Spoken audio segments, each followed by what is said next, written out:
everyone. അപ്പം ഇന്ന് നമ്മൾ പഠിക്കാനായിട്ട് പോകുന്നത് മാസ്ലോസ് നീഡ് ഹൈറാർക്കി തിയറിനെ പറ്റിയാണ്. അപ്പം ഇത് എല്ലാ രീതിയിലുള്ള മാർക്ക് വെയിറ്റേജിലും നമ്മൾ കണ്ടിട്ടുള്ളതുകൊണ്ട് തന്നെ ഇത് 3 മാർക്കിന് വരാം, വേണമെങ്കിൽ 4 മാർക്കിന് അല്ലെങ്കിൽ 8 മാർക്സിന് വരെ നമ്മൾ കണ്ടിട്ടുണ്ട്.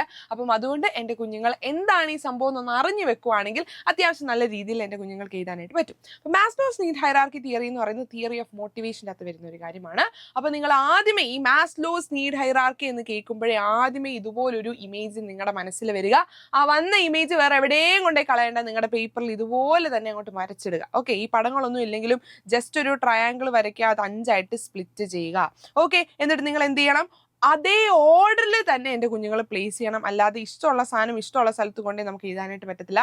ഇതിനൊരു ഓർഡർ ഉണ്ട്. ആ ഒരു ഓർഡറാണ് കഴിഞ്ഞ പ്രാവശ്യം ഒരു 1 മാർക്കിന് ക്വസ്റ്റ്യൻ ചോദിച്ചിട്ടുള്ളത്. അപ്പോൾ അതുകൊണ്ട് ഓർഡറിൽ പഠിച്ചു വെക്കുന്നത് എന്തുകൊണ്ട് നല്ലതാണ്. അങ്ങനെ എഴുതിയാൽ മാത്രമേ നിങ്ങൾക്ക് മാർക്കും കിട്ടത്തുള്ളൂ. അതുകൊണ്ട് തന്നെ എന്താണ്, ഇപ്പോൾ നമുക്ക് ഒരു ട്രയാങ്കിൾ വരയ്ക്കുക, 5 ആയിട്ട് സ്പ്ലിറ്റ് ചെയ്യുക. അതിൻ്റെ ഫസ്റ്റ് വൺ ഫിസിയോളജിക്കൽ നീഡാണ്, അതായത് ബേസിക് നീഡ്സ് ആണ് വരുന്നത്. രണ്ടാമത്തെയാണ് സേഫ്റ്റി നീഡ്, രണ്ടാമത്തെ സെഷനിൽ വരുന്നത്, അല്ലെങ്കിൽ രണ്ടാമത്തെ ഈ ഒരു തട്ടിൽ നമ്മൾ വരയ്ക്കുന്നത് സേഫ്റ്റി നീഡ്സിനെ പറ്റിയാണ്. മൂന്നാമത്തെയാണ് ലവ് ആൻഡ് ബിലോങ്ങിങ്സ്, അല്ലേ. അപ്പോൾ ആദ്യം നമുക്കൊരു ജോലി ഇല്ലാത്ത ഒരാളുടെ ഏറ്റവും വലിയൊരു ആവശ്യം എന്ന് പറയുന്നത് അത്യാവശ്യം കുഴപ്പമില്ലാത്ത സാലറി ഉള്ള ഒരു ജോലിയാണ്. അത് കഴിഞ്ഞിട്ട് എന്താണ് സേഫ്റ്റി നീഡ്, നമുക്ക് ഉറപ്പായ ഒരു ജോലി ഉണ്ടായിരുന്നെങ്കിൽ നല്ലതായിരുന്നു. സേഫ്റ്റി നീഡ് വന്നു.